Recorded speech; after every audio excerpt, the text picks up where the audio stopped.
छत्रपती शिवाजी महाराजांना विनम्र अभिवादन करून डॉक्टर बाबासाहेब आंबेडकरांच्या चरणी लीन होऊन आणि अण्णाभाऊ साठेंच्या लेखणीला सलाम करून या ठिकाणी व्यासपीठावर बसलेले सर्व मान्यवर आणि आमच्या प्रभाग क्रमांक 11 मधील सगळे जनता जनार्दन आणि माझ्या माता माऊलींना, तुम्हाला एक प्रश्न पडला असेल की दत्ताभाऊ या व्यासपीठावर कसं काय, आणि हे तुम्हाला सगळं सांगण्यासाठी मी राहिलोय. कारण कोरोनाच्या महामारीच्या काळामध्ये या रस्त्यावरती एक चिट पाखरू नव्हतं. पवळेसाहेब कुठे? पवळेसाहेबांना माहिती आहे कोणी नव्हतं रस्त्यावर, पण या रस्त्यावर फक्त होते दिवा प्रतिष्ठानचे सगळे कार्यकर्ते. म्हणजे आमचा संजय भगत असेल, नितीन देवगुणे असेल, बाळासाहेब पिसाळ असेल, आमचा भिलारे असेल, हेच कार्यकर्ते घेऊन या रस्त्यावर मी हा मावळा लढलेलो. मी कधी पाठीमागे राहिलो नाही. मला वाटतं बऱ्यापैकी यातल्या महिलांना माहिती असेल की भाऊ आम्हाला नारायणपेठेमध्ये सगळा तो फूड पॅकेट आम्हाला तयार करून द्यायचे आणि सगळे फूड पॅकेट इथं वाटले जायचे. कोरोनाच्या महामारीच्या काळामध्ये तुमच्याबरोबर रस्त्यावर उतरलो आम्ही सगळे. हे दिवा प्रतिष्ठानचे सगळे कार्यकर्ते होते, हे सगळे भाऊंची ताकद होती. मला खरं सांगायचं आहे की मिलिंद संघाची ताकद ही काय असते. आमचे अमित दादा असतील, सगळी मुलं त्या माहोलमध्ये होते. हा सगळा माहोल घडत असताना, हे सगळं घडत असताना मी बाजूला राहणं, मानकर फॅमिलीपासून लांब राहणं हे मला तरी शक्य नाही. कारण असं म्हणलं जातं 22 वर्षापासून या आमचा गुरु पुण्यनगरीचे उपमहापौर दीपक माधवराव मानकर मी यांना राजकीय गुरु मानतो. ठीक आहे, माझी मिसेसनी पण माझ्या मिसेसनी सुद्धा प्रयत्न केला राष्ट्रवादी काँग्रेसकडनं, आम्ही सुद्धा तिकीट भरलं. ठीक आहे, प्रगती पुस्तकावर आम्हाला कमी मार्क पडले असतील, पण येणाऱ्या आगामी काळामध्ये तुमच्या समोर हा दत्ता गायकवाड उभा राहणार आणि तुमच्या समोर मतांची भीक मागणार आहे. त्यावेळेस फक्त सगळेजण माझ्याबरोबर राहा. यावेळेस मला समजलंय, भाऊंनी मला सांगितलं दत्ता यावेळेस जरा थोडं शांत राहा. सगळी तुझी ताकद आहे, तुझी पावर आहे, सगळे फक्त माझ्यासाठी. मी फक्त विचार काय केला, फक्त भाऊंच्या डोळ्यामध्ये कुठल्याही प्रकारचा अश्रू नको यायला, दुसऱ्या कुठल्या तिसऱ्या माणसाला काही मदत नको व्हायला. हे भाऊंनी दिलेला आदेश आम्ही माझ्या लक्षात ठेवला आणि मी येणाऱ्या काळामध्ये राष्ट्रवादी काँग्रेस पार्टीच्या आमच्या तृप्तीताई, आपण थोडं उभं राहू. आपल्या तृप्तीताई आणि कांताताई तुम्ही पण उभं राहा. या 2 भगिनी आहेत. भाऊंनी यांना डिसाईड केलंय म्हणजे याचं काय असं वेगळं कारण नाहीये. काहीतरी त्यांच्यामध्ये पण काहीतरी क्वालिटी आहे, लक्षात ठेवा. क्वालिटी असल्याशिवाय ही माणसं अशी पुढे नाही आलेली. आणि भाऊंनी सुद्धा हेरलीत, म्हणजे भाऊंनी सुद्धा काहीतरी त्यांना हेरलंय, म्हणजे काहीतरी चुकीचं नाही हेरलेलं. मी तुम्हाला शब्द देतो, या 2 भगिनी आणि हर्षवर्धन दादा महानगरपालिकेमध्ये हायेस्ट लीडनी निवडून येतील, ह्याच्यात काही शंका नाही. आणि आमचे हरिभक्त परायण चंद्रकांत कुदळे सुद्धा आणि चंदा भाऊ एक तुम्हाला एक गोष्ट सांगतो, हा चंद्रकांत महाराज कुदळे हा माझा एकदम खास मित्र. पण भाऊंच्या पहिल्या इलेक्शनमध्ये ना प्रत्येक घरामध्ये जाऊन प्रत्येक माणसाला भाऊंना सांगत होता की भाऊ हे कुदळे, भाऊ हे कुडले, भाऊ हे गायकवाड, भाऊ हे साठे, भाऊ हे पवळे. एवढा अभ्यास आमच्या चंदा भाऊचा आहे. म्हणजे ही अशी भाऊंनी एक मावळे गोळा केलेत. अधिक न बोलता प्रवीण दादा, आपण तर मुळशी पॅटर्न पिक्चर काढला, पण आमच्याकडे फक्त एकच पॅटर्न चालतो, मानकर पॅटर्न. बाकी कुठला पॅटर्न चालत नाही. आणि प्रवीण आणि मी आम्ही दोघं मित्र आहेत बरं का. आम्ही दोघं मित्र आहेत. आमची तुम्हाला सांगतो कॉलेजमध्ये एवढी जुगलबंदी चालायची ना, भालाफेक, लांब उडी, उंच उडी, आमची दोघांची फाईट व्हायची. फाईट म्हणजे जर 5 जर असतील ना, 5 पहिले क्रमांक, तर प्रवीणकडं माझ्याकडे 3 असायचे, प्रवीणकडे 2 असायचे. प्रवीण म्हणत आता काय राव, ठीक आहे बाबा, एक सोडलं तुझ्याकडे. हे सोडायची वृत्ती कॉलेजपासूनच आहे माझ्याकडे, सोडून दिलं. प्रवीण दादाला कधी नाराज नाही केलं. एवढा प्रवीण, म्हणजे आज प्रवीण महाराष्ट्राच्या लेवलला, आज ऑस्ट्रेलिया बाहेर, म्हणजे ते आपल्या या 7 समुद्रा पलीकडे प्रवीणचा आवाज आहे.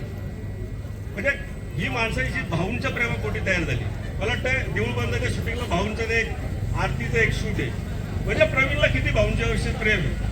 अधिक न बोलता हर्षवर्धन दादा मानकर, तृप्तीताई शिंदे आणि कांताताई किल्लारे या 3 उमेदवारांना दत्ता गायकवाड यांचा जाहीर पाठिंबा देतो आणि या ठिकाणी थांबतो. जय हिंद, जय महाराष्ट्र, जय भीम. हर्षूसाठी आणि त्याच्या सहकाऱ्यांसाठी इथं आलोय मी.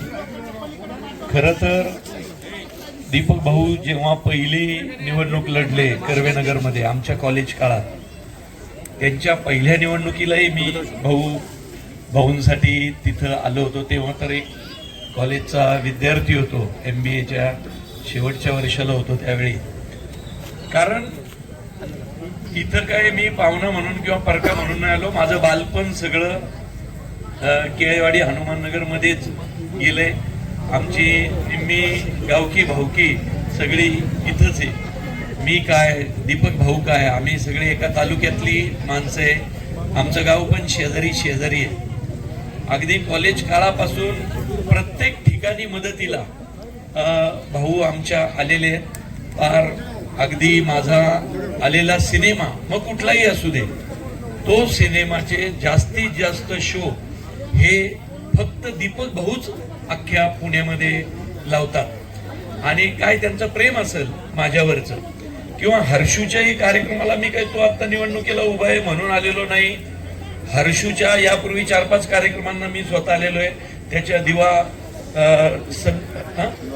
दिवा प्रतिष्ठानच्या वतीनं तो जे कार्यक्रम घेत असतो त्या कित्येक कार्यक्रमांना मी हनुमाननगर, केळेवाडी सगळीकडच्या गल्ल्या गल्ल्यांमधून फिरलोय. जय भवानी नगर पर्यंत मी त्याच्याबरोबर कामासाठी आलोय.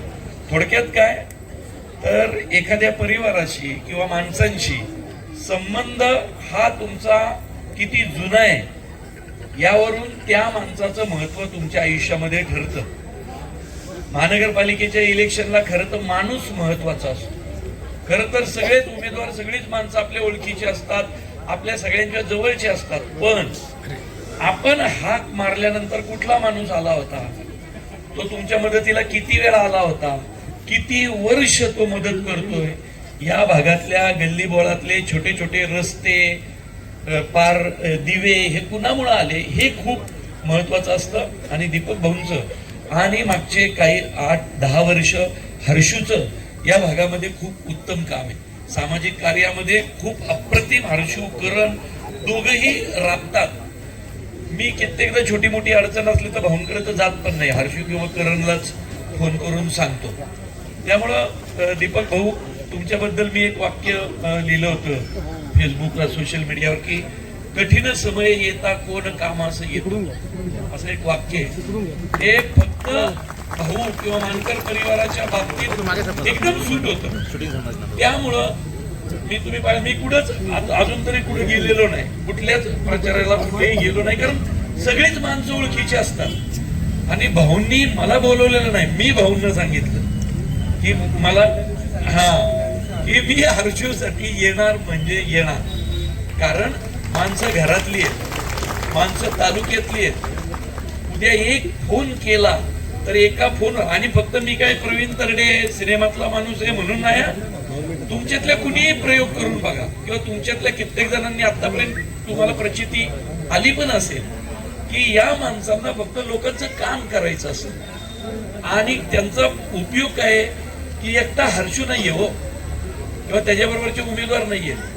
हर्षूचा फोन नाही लागला, करण आहे, करणचा नाही लागला, डायरेक्ट भाऊंना करू शकता, नाही तर आमचा आदात आहे, तुम्ही कुणालाही करू शकता ना.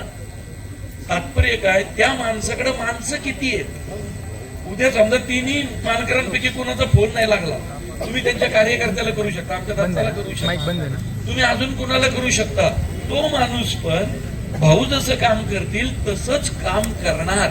याचा अर्थ यांच्याकडं माणसांचा मोठा ताफा आहे, कारण ते कार्यकर्ते वर्षानुवर्ष जपलेले आहेत. असं आज नाही की आज निवडणूक लागली म्हणून कुणाला तरी बोलवलं आणि त्याच्या खांद्यावर हात टाकला, असं नाहीये.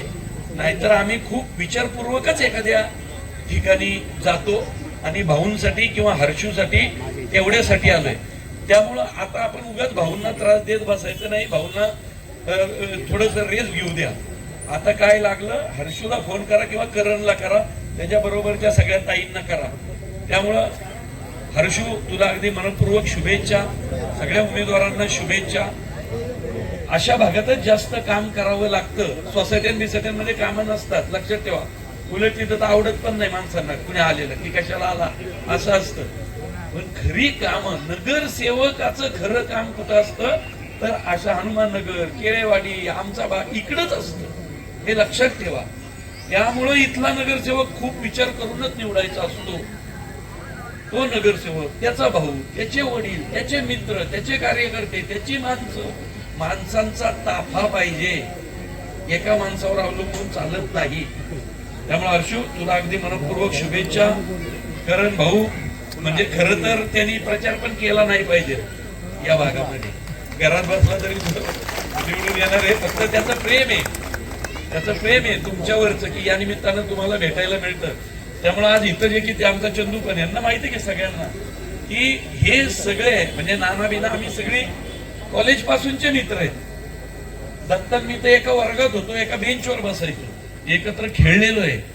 त्यामुळं इथं सगळी नातेगोत्यातली, गावकी भावकीतली, तालुक्यातली, जुनी ओळखीची अशीच माणसं हनुमाननगर केळेवाडीमध्ये आहे. म्हणून माझ्या सिनेमाचं शूटिंग करताना पण मी इथंच केलं होतं, दुसरीकडं बोंबलत फिरायला गेलो नाही. पुढं म्हटलं आपलं घरची माणसं आहेत इथं. त्यावेळी भाऊंचं सहकार्य हे सर्वात जास्त झालं होतं आणि भाऊंची खूप मदत झाली. त्यामुळं मी जास्त काही सांगत नाही. तुम्हाला म्हणजे यांना निवडून आणा असं तुम्हाला सांगणं हा तुमचा अपमान होईल. कारण मला माहिती आहे तुम्ही नाही, इथं आता घरात किंवा कामानिमित्त बाहेर गेलेल्या प्रत्येकाचा यांच्यावरती जीव आहे. कारण भाऊंचं काम हे तेवढ्याच ताकदीचं आहे. त्यामुळं तुम्हाला अगदी मनपूर्वक शुभेच्छा. धन्यवाद.